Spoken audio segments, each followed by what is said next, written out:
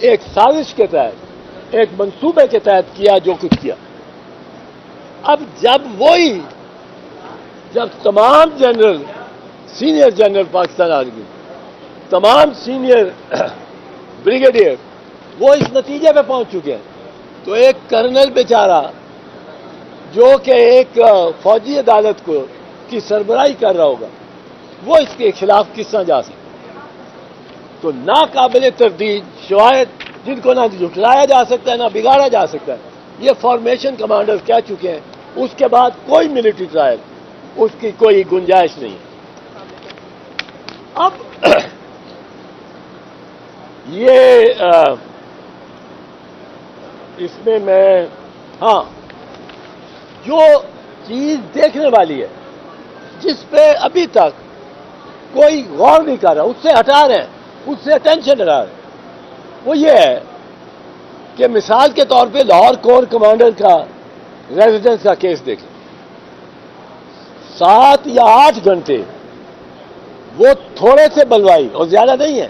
Corps commander کے گھر کی اگر تصویریں آپ نے دیکھی ہیں یا ویڈیوز جو گورنمنٹ نے جاری کی ہیں، اس میں چند ہے، وہ پنجابی میں کہتے ہیں کھلرے کھلرے، کوئی ان میں زیادہ لوگ نہیں، 35-40 لوگ ایک وقت میں، زیادہ سے زیادہ کور کمانڈر، اور سب ان کے پاس، کسی کے پاس آتشی اسلحہ نہیں ہے، آتشی اسلحے کی کوئی الزام نہیں آیا کسی ایف آئی آر۔ اب ان کے پاس آتشی اسلحہ بھی نہیں ہے، ڈنڈے ہیں، 40-45 لوگ ہیں۔ یہ آئی جی کیا کر رہا ہے؟ آئی جی کو شامل تفتیش کیا جانا چاہیے، چاروں آئی جی کو۔ چاروں آئی جی یہ بتا سکتے ہیں کہ کیوں انہوں نے املاک کا اتنا نقصان ہونے دیا اور ایک قدم انہوں نے اس طرف نہیں لیا، نہ ان کے کسی سپاہی نے، کہ وہ بلوائیوں کو روکیں۔ یہ جب تک آئی جی حضرات اور ان کے ڈی آئی جیز اور ایس پی، یہ افسران کو انٹروگیٹ نہیں کیا جاتا، اس وقت تک یہاں آپ حقیقت تک پہنچ ہی نہیں سکتے۔ اور اس کی میں آپ کو یہ بات عرض کروں تو کوئی کہتا ہے میں جاننا چاہتا ہوں کہ آپ کو کس نے روکا؟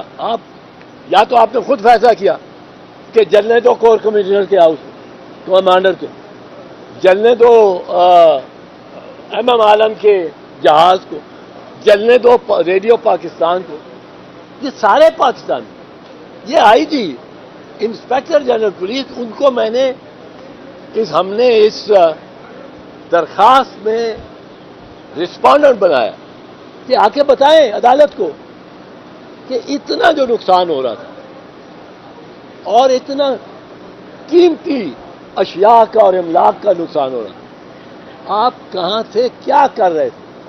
یہاں سے نقطۂ آغاز ہونا چاہیے، اور اس کا ادراک نہیں کیا ابھی تک، نہ کور کمانڈرز کی میٹنگ میں، نہ فارمیشن کمانڈرز کی میٹنگ۔ اور میں تو کہتا رہتا ہوں کوئی چیف صاحب کو جا کے اب آرمی اسٹاف کو کوئی سمجھائے، ان کو مشورہ ٹھیک نہیں مل رہا میرے خیال، ان کو کوئی سمجھائے کہ یہ قانون ہے، یہ آئین ہے۔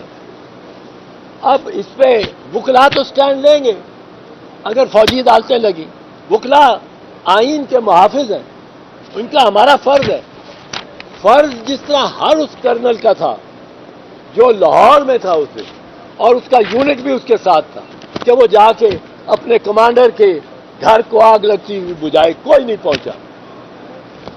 یہ ان سوالوں کا جواب ہم اس پٹیشن کے ذریعے مانگتے ہیں کہ یہ انہوں نے کیوں وہ کہتے ہیں نا آپ آتے تھے مگر کوئی اناگیر بھی تھا، کوئی تاخیر تو کوئی کچھ باعث تاخیر بھی تھا۔ آئی جی صاحب آپ آتے تھے مگر کوئی اناگیر بھی تھا، وہ اناگیر کون تھا؟ کس نے روکا آپ؟ یہاں پہنچیں گے جب تو پھر ہم کہہ سکیں گے کہ یہ ٹریپ نہیں تھا۔ اس طرح تو لگتا ہے آپ نے ٹریپ کیا ورکرز کو، آپ نے ایک جال بچھایا کہ وہ بیچ میں آ جائیں، آپ نے پھر ان کو اجازت دی ہے، بلکہ کئی دفعہ انگیز کیا لگتے ہیں، ایسے لوگ آتے بیچ میں لگتے ہیں جو انگیز کر رہے ہیں۔ اور ان کی کسی تصویر کسی میں نہیں آتی. آئی جی صاحب ان کے پیچھے نہیں جاتا.